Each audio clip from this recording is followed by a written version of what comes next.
I am standing on the frozen Pangong lake और 134 kilometre की ये पूरी लेक है जो कि 40% इंडिया के पास है एंड 60% चाइना के एरिया के अंदर आती है।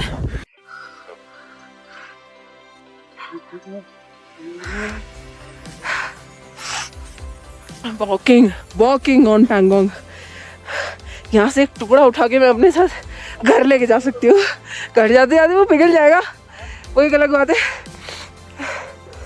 इस पॉइंट पे तो फिर भी देख के चलना पड़ रहा है यार, कहीं बर्फ कच्ची हो ना, देखो तो पता चले कहीं सीधा गए पानी के अंदर, जैसे अरुणाचल प्रदेश में लोग डूब गए थे। काली हो क्या होंगी पूरी, बहुत तेज यूवी रेडिएशन होती है यहाँ की उसमें धूप में। किनारे की बर्फ थोड़ी सही रहती है और यहाँ इस हॉकी खेलने में कितना मजा आएगा भाई। अब यहाँ पे 3-4 टूरिस्ट फिर भी दिख गए हैं।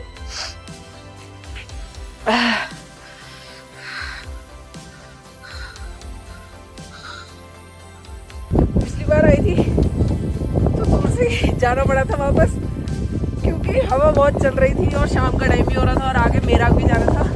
और मैंने कभी नहीं सोचा था कि मैं पैंगोंग के ऊपर चल पाऊंगी यार।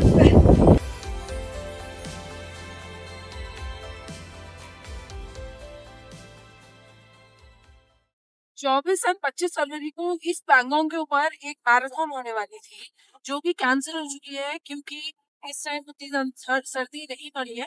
आप देख सकते हैं पूरी लेक पे हर जगह क्रैक्स पड़े हुए हैं, यहाँ पे भी हैं, यहाँ पे भी हैं। तो इससे जो प्लेयर्स होते हैं, जो रनर्स होते हैं, उनकी सेफ्टी के लिए इशू रहता है। तो इसलिए अभी के लिए वो जो मैराथन है वो पोस्टपोन कर दी गई है। एंड ऑल्दो जितना इस हिसाब से होता है आगे गर्मी बढ़ती जाती है तो मोस्ट लाइकली वो कैंसिल ही हो जाएगी। कोई भी होटल, कोई भी रेस्टोरेंट, कुछ भी यहाँ पे नहीं खुला हुआ है। तो अगर आप रुकने के हिसाब से आ रहे हैं तो प्लीज मेक श्योर कि आप फोन करके और पहले से बुकिंग कर लें, अदरवाइज गाड़ी आ रही है।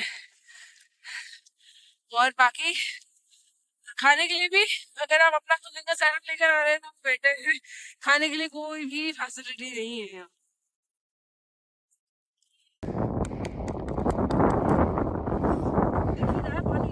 बहुत मोटी बर्फ है, यहाँ पे कोई भी टूरिस्ट नहीं है। ऑल्दो ये ऑफ सीजन है इसीलिए एंड इस ठंड की वजह से भी एंड इस वजह से, बट अगर आप इस सीजन में यहाँ पे आते हैं तो ये one of it's a very fine spectacled जो कि आपको देखने को मिलेगा क्योंकि पैंगोंग पूरी की पूरी फ्रोजन होती है।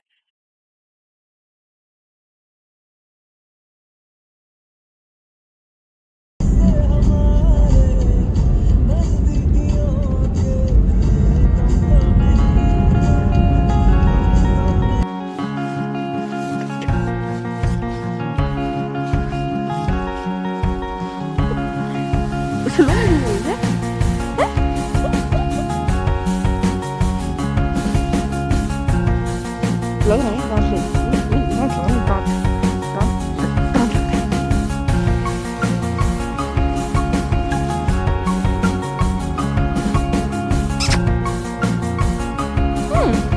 वैसे एक बात मैंने नोटिस करी कि जब आप गाड़ी से ट्रैवल करते हो तो ट्रैवल कंपैरेटिवली बहुत ईजी हो जाता है। जब 2024 में मैं लद्दाख आई थी बाइक से, तब मैं सुमूर से पैंगोंग गई थी एंड वो रास्ता वाज क्रेजी। सच में इतने नाले थे, रोड पता नहीं है कहाँ नहीं है, नेटवर्क नहीं आ रहे हैं। एंड अभी इस बार चांगला से होते हुए मैं पैंगोंग गई, मुझे लगभग 4.5 घंटे लगे एंड कोई रास्ते में दिक्कत नहीं, सब चीज़ की फैसिलिटी अवेलेबल है, कोई टेंशन नहीं किसी चीज़ की। बट थोड़ा एडवेंचर भी कम हो जाता है अगर कंफर्ट बढ़ जाता है तो। वापस आते वक्त मेरे ड्राइवर भैया ने मुझे बताया कि रैंचो स्कूल के बारे में, जो कि 3 इडियट्स मूवी अगर आपने देखी होगी तो उसकी शूटिंग यहाँ पे हुई थी। तो जो एक्चुअल स्कूल है जहाँ पे शूटिंग हुई थी उस स्कूल का नाम है द्रुक पद्मा कारपो स्कूल, जो कि शे में पड़ता है, लद्दाख से 15 किलोमीटर पीछे। और अगर आप लेह के आसपास कोई जगह ऐसी एक्सप्लोर करना चाहते हैं तो this is a nice place to come to. अभी यहाँ पे ऑफ सीजन की वजह से बिल्कुल खाली पड़ा हुआ था, सब कुछ बंद था। वैसे जनरली अगर आप सीजन में आएंगे तो सब खुला हुआ होता है। एक सुवेनियर शॉप है जहाँ से आप चीजें ले सकते हैं अपने लव्ड वंस एंड फैमिलीज के लिए।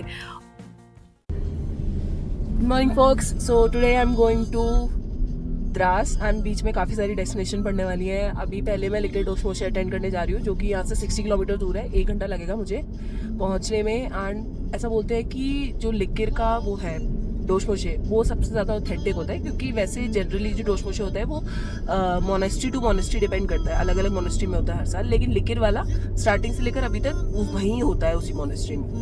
And the dances are very vibrant and the culture, I mean वहाँ पे आपको सिर्फ और सिर्फ लोकल ही मिलेंगे। ऑल्दो इस सीज़न में तो सिर्फ लोकल ही होते हैं लेह में भी, बट स्टिल यहाँ पे काफ़ी सारे फॉरेन टूरिस्ट की भीड़ भी थी। एंड और भी लोग आए हुए थे। कल एक राजस्थानी आंटी भी मिली थी मुझे। तो लिकर में ऑल्दो सिर्फ लोकल्स ही होंगे। सो आई एम होपिंग कि अभी तो वैसे 7:45 पे मैं निकली थी अपने होटल से, और मैं सोच रही हूँ कि देर तो नहीं होगी। वैसे हमारे जो ड्राइवर भैया है वो बोल रहे हैं कि पहुँच जाओगे टाइम से आप। फिर उसके बाद रास्ते में have to cover Lamayuru and एक बहुत स्पेशल जगह और है। एंड देन उसके बाद कारगिल पड़ेगा। कारगिल के और 60 किलोमीटर आगे है द्रास। सो जिस हिसाब से मैं वहाँ पहुँचूँगी कारगिल, अगर टाइम हुआ, थके हुए क्या नहीं हुए, उस हिसाब से आगे द्रास जाएंगे। अगर नहीं बचता है टाइम या थकान ज़्यादा हो जाती है, या फिर हमें पता चलता है कि द्रास में मतलब इतनी ठंड में इतनी फैसिलिटीज़ नहीं है रुकने की, तो फिर I will stay at Kargil and then next day I will go to Dras, cover the area, घूमूंगी वहाँ पे, देखूंगी क्या होता है कैसे होता है, and then I will come back to Leh tomorrow. तो अभी नाश्ता नहीं करा है बिल्कुल भी। एंड अभी मैं होटल से निकल रही थी, मैंने जैकेट नहीं पहनी हुई थी। तो फिर तो जो ओनर है वहाँ के पाथफील्ड होम स्टे के, तो उन्होंने मेरे से बहुत ही स्वीटली बोला कि आप जैकेट नहीं पहनी, जैकेट नहीं पहनी। तो that's how caring the people of Ladakh are. And जो भी बोलते हैं कि लद्दाख मत आओ मत आओ मत आओ, that's some sort of bullshit. अगर one of the finest hospitality of the country जो आपको देखने को मिलेगी वो लद्दाख में मिलेगी आपको। सीजन में आओ आप, नो डाउट। सीजन में भी बहुत सारे फेस्टिवल्स होते हैं तिब्बतन कैलेंडर के हिसाब से। All year there are a lot of festivals पूरे लद्दाख के रीजन में। तो सर्दियों में आपको नहीं भी आना है तो आप सीजन में आओ। सीजन में तो और इनफैक्ट बेटर होता है। अभी तो जैसे you have to layer up a lot and you have to manage your timings. You can not use a two wheeler क्योंकि हवा इतनी तेज लग रही होती है। तो but worth it, 110% worth it place है। मैं सबको बोलूँगी खुद आओ, अपने दोस्तों को लेकर आओ, अपनी फैमिलीज को लेकर आओ। Currently I'm standing at Indus and Zanskar Sangam Point and this is the Indus River and वहाँ से Zanskar वैली से आ रही है Zanskar River and ये ही संगम पॉइंट है। आगे जाकर ये इंडस रिवर ही कहलाती है। एंड जो इंडस रिवर है उसकी तो जितनी ही वो करी जाए, जितने I mean everybody knows about Indus river. Sindhu नदी के नाम से भी आप सब लोग इसे जानते हैं। And Indus valley civilization of course. So this river is holy in terms of its dating because it has been a giver of livelihood and habitat for so many civilizations. And to think of कि इस नदी के अंदर लोग rafting भी करते हैं। Although इस सीज़न में नहीं होती है, अभी तो फ्लो बहुत ज़्यादा कम है। जब फ्लो रेनफॉल के टाइम पे ये यहाँ तक बहती है नदी। मैं आई थी जब लास्ट ईयर तो काफ़ी, एक तो गंदा पानी भी हो जाता है बारिश के टाइम में, अभी पूरा साफ है and it feels so gentle and काम। ऑल्सो यहाँ पे एक आपको कैफ़े मिलेगा एंड यहाँ से आप राफ्टिंग भी कर सकते हैं सीज़न के टाइम पे, जो कि स्टार्ट होता है अप्रैल से लेकर समवेयर अराउंड सितंबर मिड तक सीज़न रहता है। उसके बाद ये सब बंद हो जाती है, कोई फैसिलिटी की मोस्टली रहती नहीं है यहाँ पे। एंड एक ये पॉइंट है, नीचे आके आप यहाँ पे कर सकते हैं। एक वो ऊपर कहाँ गया वो ऊपर एक वो पॉइंट है, व्यू पॉइंट, वहाँ से ऊपर आपको छोटा सा दिख रहा है, वहाँ से भी आपको बहुत अच्छा व्यू आएगा जहाँ से आपको पूरा संगम नजर आएगा। And this is supposed to be the world's highest river rafting point as well.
ये क्या है?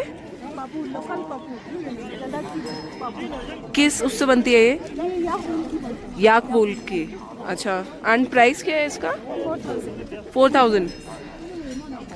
नहीं, काफ़ी वार्म होती होगी ना? yes yes this one is prepared to this one is prepared to this one is prepared to wear prepare to where.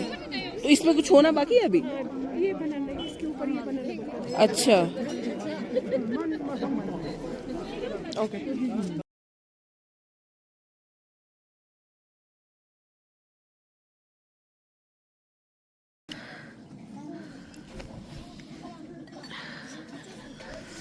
लेकिन मैं पहुंच गई हूँ क्योंकि ब्रेकफास्ट नहीं किया था, तो और अभी फंक्शन में भी टाइम है, अभी 9:15 हो रहा है। तो कह रहे हैं कि 9:30 पौने 10 के बीच जो है वो डांस स्टार्ट होगा और आज प्रोसेशन भी निकलेगा। तो मैंने सोचा जब तक थोड़ी पेट पूजा कर लेती हूँ। तो यहाँ पे काफ़ी सारे ना स्टॉल्स लगी हुई हैं। सो सो आई हैव ऑर्डर अ थेंटू। ये उसकी होती है, आटे के, इनकी होममेड नूडल्स होती हैं और उसके साथ ये मशरूम का सूप होता है। अभी के लिए तो इस मौसम में तो it's very tempting and delicious. And मैंने फ्राइड राइस ऑर्डर करे थे जिसकी क्वांटिटी बहुत ज़्यादा आ चुकी है। So I don't want to waste food. So मैं ड्राइवर भैया को बोलूँगी कि अभी झूठा नहीं हुआ है तो शायद वो आके खा ले। बाकी दिस इज़ अमेजिंग। इसमें इन्होंने ड्राई फ्रूट्स डाल रखे हैं, देखो मशरूम है, चने हैं, और फिर भी ये नमकीन है। It's very tasty and nutritious, I am sure as well. Monastery के बाहर सब अपने अपने स्टॉल्स लगा रहे थे। दिस इज़ मोर लाइक जैसे नॉर्थ इंडिया में मेले लगते हैं, राइट? फेयर्स लगते हैं। यहाँ पे लकी ड्रॉ भी होता है एंड छोटे मोटे सामान कुछ भी आप खरीदना चाहें, क्योंकि लद्दाख के लोकल रीजन से काफ़ी लोग यहाँ पे आते हैं। ये मोनेस्ट्री का अंदर का नज़ारा है। अभी यहाँ पे लोग धीरे धीरे इकट्ठा होना शुरू हो रहे हैं। और क्योंकि डोशमोशे 2 दिन का फेस्टिवल होता है एंड मैं सेकंड डे लेकर मोनेस्ट्री पहुंची थी, तो आज कंपैरेटिवली कम लोग यहाँ पे जुड़ेंगे। फिर भी ये पूरा कंपाउंड लगभग भर चुका था।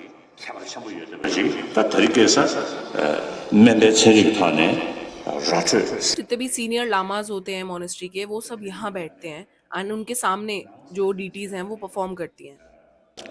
These are the instruments, I guess. 소소소 그 양념통에 시작해야 가오래인데 제가 전에는 만약에 이제 지금 가서 그게 유도 대단해야 한번 나가면 되겠지.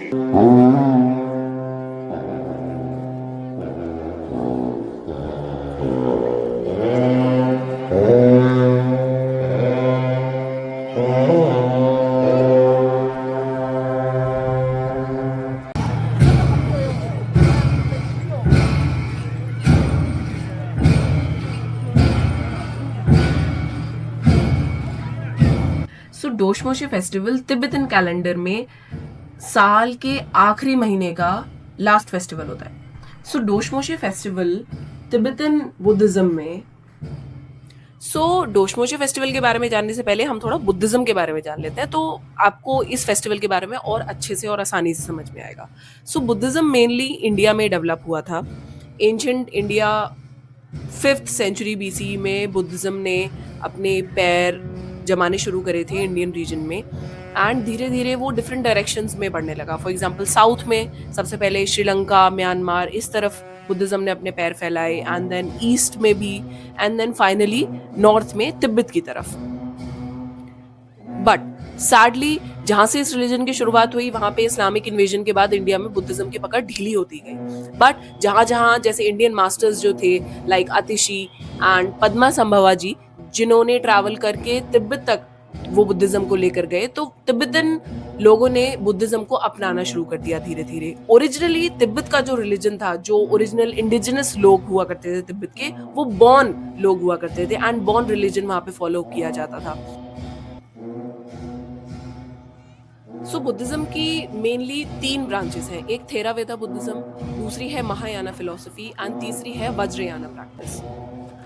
Buddhism की मेनली 3 ब्रांचेस मानी जाती है, थेरावेदा, महायाना और वज्रयाना। थेरावेदा लॉर्ड बुद्धा की ओरिजिनल टीचिंग्स के सबसे ज़्यादा क्लोज है, जहाँ पे मेनली फोकस होता है मेडिटेशन पे, डिसिप्लिन पे और डिटैचमेंट पे, राइट। महायाना में कंपैशन और सबके लिए सोचना, एनलाइटनमेंट का कॉन्सेप्ट आता है।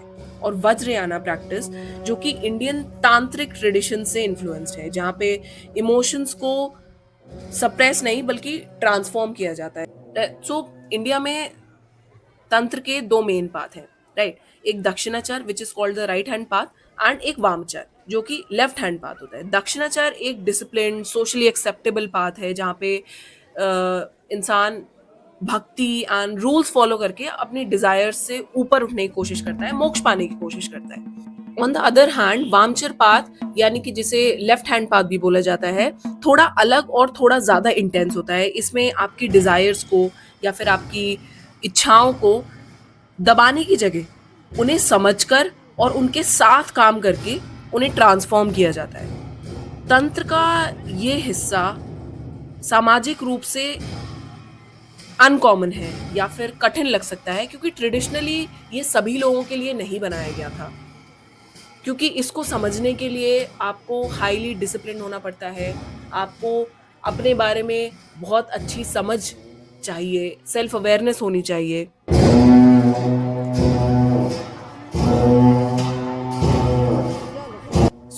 अब वापस अगर हम डोशमोशे पे आते हैं, सो डोशमोशे वज्रयाना प्रैक्टिस के अंडर एक फेस्टिवल परफॉर्म करा जाता है।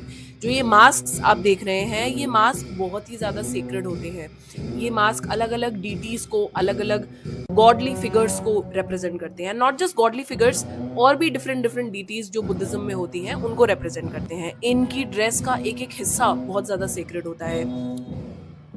इन मास्क को छम बोला जाता है, जिसकी वजह से इस डांस को छम डांस बोला जाता है। मंक्स इसके लिए पहले से ही प्रिपेयर करना शुरू कर देते हैं, अपनी लाइफस्टाइल, डिसिप्लिन और प्रैक्टिस चेंज करते हैं ताकि वो जिस डीटी को रिप्रेजेंट कर रहे हैं उस एनर्जी को अपने अंदर ला सके।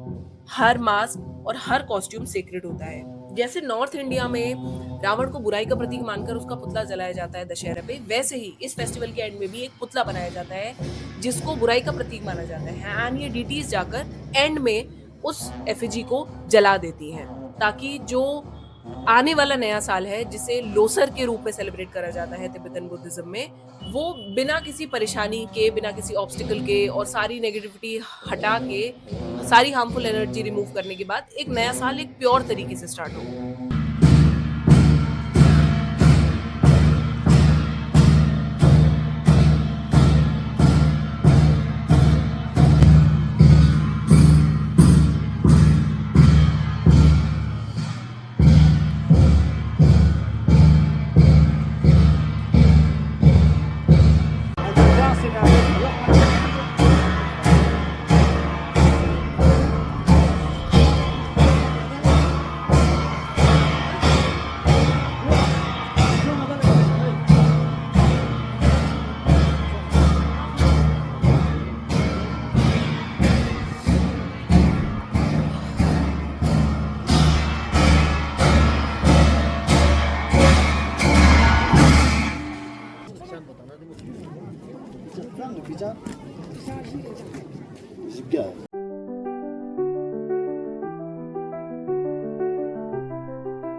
This is called the Moonland of India. Why?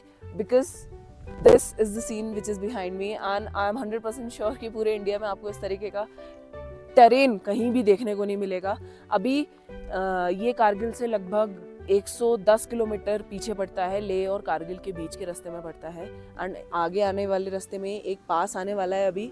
As per the researches ऐसा बोला जाता है कि ऐसा क्यों कि ये इस तरीके का लैंड बिल्कुल इतना डिफरेंट टेरेन का है। रिसर्चर्स के हिसाब से यहाँ पे ये एक लेक हुआ करती थी जो कि काफ़ी हाइट पे हुआ करती थी, एंड ये उसका बेसिन है। जितना भी ये पूरा आप देख रहे हैं, जितना है ये सारा एक लेक का बेसिन हुआ करता था।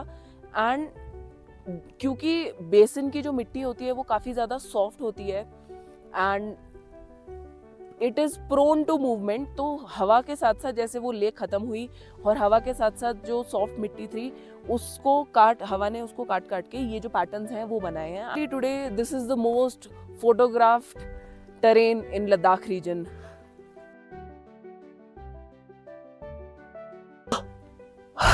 सो if you somebody who knows me, तो आपको ये भी पता होगा कि मुझे भूख बिल्कुल भी बर्दाश्त नहीं होती है। एंड लद्दाख का ऑफ सीजन में आने का एक बहुत ही बड़ा कैच ये है कि आपको यहाँ पे कोई भी रेस्टोरेंट खुला हुआ नहीं मिलेगा ऑफ सीजन में, क्योंकि टूरिस्ट ही नहीं आते हैं। So there is no point कि वो खोले अपना रेस्टोरेंट। सो मुझे पूरे रास्ते कहीं भी कुछ खाने को नहीं मिला and I was so grumpy all the way. आपके साथ भी आई एम श्योर ऐसा होता होगा, जब किसी के सांस लेने तक पे भी गुस्सा आ रहा होता है, तो वही सिचुएशन हो गई थी मेरी। सिर्फ चारों तरफ पहाड़ और बर्फ और खाली रास्ते, खाना नोवेयर। देखते देखते फोटूला पास भी आ गया। हर दुकान को दूर से देख के लगता था कि अच्छा ये खुला होगा, ये खुला होगा, बट एंड में सब कुछ बंद ही निकलता था। But all in all this journey was an I opening journey for me. मैंने एक बहुत नया कल्चर एक्सप्लोर करा, देखा। लद्दाख के लोगों ने नॉन टूरिस्टी सीजन में भी मुझे बहुत अच्छे से अपनाया। सो नेक्स्ट एपिसोड में मेरी जर्नी रहेगी कारगिल से द्रास तक की, एंड द्रास जो कि इंडिया की सबसे कोल्डेस्ट प्लेस मानी जाती है, मैं वो आपको दिखाऊंगी। Thank you so much for watching.